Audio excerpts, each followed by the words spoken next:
Good morning students, ज्योत math class में आपका वेलकम करती हूँ। स्टूडेंट्स, मैंने आपको 9th क्लास की एनसीईआरटी बुक के फर्स्ट 4 चैप्टर जो है 4 चैप्टर हैं वो कंप्लीट करवा दिए। आज मैं 5th चैप्टर की इंट्रोडक्शन करवाने जा रही हूँ। Introduction to Euclid geometry. इससे पहले कि मैं आपको चैप्टर शुरू करने से पहले, इसमें है ज़्यादा कुछ नहीं, ठीक है। छोटा सा चैप्टर है, बहुत ईजी है। आपको पता है ज्योमेट्री वर्ड जो है comes from the Greek word Jio, meaning जिसका मतलब है अर्थ, एंड मीट्रिन मीनिंग्स टू मेयर, मतलब कि अर्थ के मेयर करने के लिए।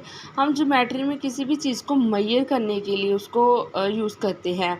जैसे कि कोई सिलेंडर को किसी को भी मेयर करनी हो, लेंथ ब्रेंथ हाइट रूम की या किसी भी फिगर की, ठीक है। कोई भी हमें फिगर की जो है मेयर करना हो ज्योमेट्री टाइप तो हम ज्योमेट्री को यूज़ करते हैं, ठीक है। तो ज्योमेट्री तो ये हो गई, ठीक है। Study geometry branch of mathematics was studies in various forms in every nation civilisation, Egypt, Babylon, China, India. हर एक जो ऐसे अलग अलग सिविलाइजेशन, हर एक जो है अलग टाइप में जो है इसे स्टडी करता है इन 2 वेज, ठीक है। तो हम आगे मेन जो आते हैं, ठीक है। पहले हम डेफिनेशंस, एक्सियम क्या होती हैं और पोस्टुलेट्स क्या होते हैं, पोस्टुलेट्स, ठीक है। हम सॉलिड शेप्स, कौन सी पोजीशंस मूव्ड, अगर हम वन प्लेस से दूसरी जगह पर जो प्लेस हो, ठीक है, इस बाउंड्री को हम क्या कहते हैं, सरफेस, ठीक है। उसे हम क्या कहते हैं, सरफेस। ये रही सरफेस की डेफिनेशंस, ठीक है। आपको पहले डेफिनेशंस आनी चाहिए। दे separate one part of the space from another part of the space, have no thickness, the boundaries of the surface, जो बाउंड्रीज होती हैं सरफेस की बाहरली एरिया, ठीक है, उसको क्या कहते हैं, कर्व्स और स्ट्रेट लाइन, ठीक है। जो बाहर वाली कोई भी सरफेस ले लो आप, ठीक है, साइज़ किसी भी शेप का फाइंड करना, उसका बाहर जो हम जैसे बोलते हैं ना, बाहर वाला जो सरफेस होता है उसको क्या कहते हैं, या तो पॉइंट लाइंस कहते हैं, ठीक है, कर्व्स बोलते हैं, straight lines. These are lines are end in point, वो एक पॉइंट में एंड होती है। मैं आपको एक एग्जांपल देकर बताती हूँ। मान लो कोई भी फिगर है, ठीक है, मैं कहती हूँ कि आप इस फिगर का कोई भी फिगर का सरफेस मुझे बताइए, ठीक है। एक यही फिगर ले लो ट्रेपेज़म की, ठीक है। वो बोल रहा है कि जो इसकी बाउंड्री है, ये साइड वाली बाउंड्री, ठीक है, इसको हम क्या कहते हैं, ये अंदर वाला सारा सरफेस है, ठीक है, ये सारा क्या है, सरफेस है, ठीक है। ये बाउंड्रीज होगी साइड वाली, ठीक है, और इसको क्या कहते हैं, लाइंस भी बोलते हैं। ये सारी लाइंस हैं, ये भी, ठीक। और ये लाइंस अभी जो है एंड किस में होता है, इन सबका एक पॉइंट्स पर ही होता है, ठीक है। किस पे होता है, सबका एक पॉइंट पे ही हो रहा है ना। क्लियर? तो क्लियर हो गया आपको सारा। Solid space in this type we lose and call dimensions, ठीक है। हम कुछ डेफिनेशंस पढ़ेंगे, आपको क्लियर हो गया सरफेस, पॉइंट्स और लाइंस, ठीक है। अब हम कुछ डेफिनेशंस उसने गिवन ब्लू दी। कहता है कि point is that which has no part, sorry, point वो होता है जिसका कोई पार्ट नहीं होता, ठीक है। एक पॉइंट यही होता है ना, ठीक है, इसका कोई पार्ट, जैसे सिंगल पॉइंट है इसका कोई पार्ट नहीं है। A line is breadthless length, line की कहता है कि कोई भी चौड़ाई, लाइन की ब्रेथलेस जो है लेंथ होती है, चौड़ाई की लेंथ ब्रेथलेस होती है।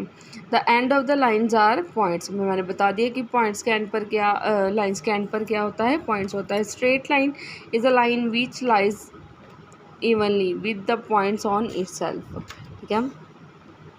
A surface is that which has a length and breadth only, ठीक है। सरफेस की क्या होती है, जैसे ये सरफेस है वो बोला है जहाँ तो इसकी लेंथ होगी जहाँ फिर ब्रेथ होगी। क्लियर है? The edges of the surface are lines होती हैं, ये मैंने बता दी है। सरफेस की एजेस क्या होती हैं, लाइंस होती हैं। A plane surface is surface which lies eventually with the straight lines on itself. तो ये कुछ डेफिनेशंस हैं, ठीक है। अब हाँ, मेन चीज़ें मैं आपको जो है आपके यूज़ होने वाली है वो मैं आपको बता देती हूँ। ये आपने डेफिनेशन कर लिया है, ठीक है। He use the terms postulate for the assumption that were जो है स्पेसिफिक टू ज्योमेट्री। वो कुछ अजम्पशंस, कुछ हम अज्यूम करके चलते हैं ज्योमेट्री में कि ये चीज़ें नहीं होती, ठीक है। उन अजम्पशंस को वो क्या टर्म देता है, पोस्टुलेट, ठीक है। द कॉमन नोटेशन, और अगर हम उसको नोटेशंस में लिखे तो वो क्या कहती हैं, एक्सियम्स होती हैं, ठीक है। और कुछ अपेंडिक्स दिए हुए हैं, some of the Euclid exam दिए हुए हैं, वो नीचे दिए हैं। Things which are equal to the same things are equal to one another. वो बोला है which are equal to the same, जो एक चीज़ के लिए इक्वल है, ठीक है, equal to the one another. If equal are added to equal the wholes are equal. मतलब वो बोला है कि हम कुछ इक्वल चीज़ दी हुई है, ठीक है, उसमें ही कुछ इक्वल ऐड कर देते हैं तो उसका जो आता है मिलके वो भी इक्वल ही रहेगा। If equals are subtracted from, अगर हम इक्वल्स में से कुछ इक्वल सब्ट्रैक्ट कर दें मीन्स आर इक्वल। क्लियर है। The whole is greater than the part, जो सारा जो है बड़ा होता है किससे, कुछ हिस्से से। Things which are double to of the same things are equal to one another. Things which are halves, halves जो आधी होती हैं सेम थिंग से, वो है इक्वल टू वन अनदर, ठीक है। ये common question notation axioms, equilibrium axioms हैं, ये आपको मानकर चलनी है, जो उसने दी हुई हैं, जो उसने अजम्पशन की हुई है, ये आपको मानकर ही चलनी है, ये चीज़ें होती हैं, ठीक है। नेक्स्ट पेज पे मूव करते हैं। उसने कुछ 5 पोस्टलेट्स दी हैं, ठीक है, 5 पोस्टलेट दी हैं और एग्जाम्स दिए हैं। आपको वो सब क्या है मान कर दे। पहली है कि a straight line may be drawn from any one point two any other point. वो बोला कि एक कोई भी स्ट्रेट लाइन अगर हमने ड्रॉ करनी हो, वो कहाँ से ड्रॉ कर सकते हैं, किसी भी एक पॉइंट से लेकर किसी भी दूसरे पॉइंट तक, ठीक है। क्या कहता है, one straight line passes through 2 distinct point. बोला कि एक स्ट्रेट लाइन जो है वो 2 डिस्टिंक्ट पॉइंट्स, एग्जाम में कहती है गिवन 2 डिस्टिंक्ट पॉइंट। देखो ये बोला है कि 2 डिस्टिंक्ट पॉइंट दिए हुए हैं पी और Q. There is a unique line that passes through them. एक तो देखो, बाकी तो बहुत सारी लाइंस जो है निकल रही है इसमें, यही है ना, बट वो बोल रहा है कि एक जो है यूनिक लाइन है जो दोनों में से जो क्या हो रही है, पास हो रही है। तो आपको इस एक्सियम्स को, पोस्टलेट को मानकर चलना है कि एक यूनिक लाइन जो है 2 पॉइंट्स में से निकल कर ही जाती है। सेकंड है a terminated line can be produce indefinitely.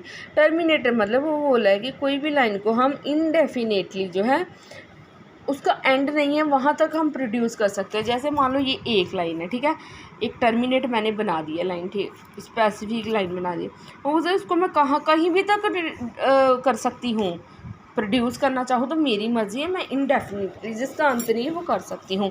तो ये फर्स्ट पोस्टलेट हो गई, ये आपको याद रखनी है। सेकंड हो गई। थर्ड क्या बोलती है, a circle can be drawn with any centre and any radius. वो बोला है कि एक सर्कल को हम, एक सर्कल है उसका एक सेंटर और रेडियस कुछ भी हो सकता है, हम 3 का रेडियस ले सकते हैं, 4 का रेडियस ले सकते हैं, कोई भी रेडियस ले सकते हैं, ठीक है। All right angles are equal to one another. वो बोलिए कि ऑल राइट एंगल्स जो होते हैं सारे क्या होते हैं, इक्वल होते हैं। राइट एंगल होते हैं 90 डिग्रीज के। वो कहते हैं सारे क्या ये जैसे इक्वल है, किसके, चाहे बड़ा ले लो छोटा ले लो, एंगल्स क्या रहेंगे, सेम ही रहेंगे, क्या रहेंगे, 90 डिग्री। तो ये आपकी पोस्टलेट 4 है, ये आपको ये ध्यान में रखनी है। पोस्टलेट 5 क्या बोलती है, वो कहती है if a straight line pass falling on 2 straight line make the interior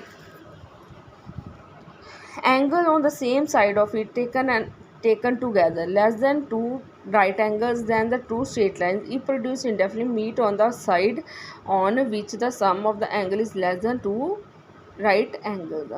वो बोला कि एक लाइन अगर स्ट्रेट लाइन है, फॉल करिए 2 स्ट्रेट लाइन में, ठीक है, उसके इंटीरियर एंगल सेम साइड पर ही बने हुए हैं, ठीक है, together less than 2 angles, then वो 2 स्ट्रेट लाइन जो प्रोड्यूस इनडेफिनेटली हुई हैं, मीट कर रही हैं किसी एक साइड पे, पर उनका एंगल्स का हम सम करें तो वो क्या लेस होगा 2 राइट एंगल्स से, ठीक है।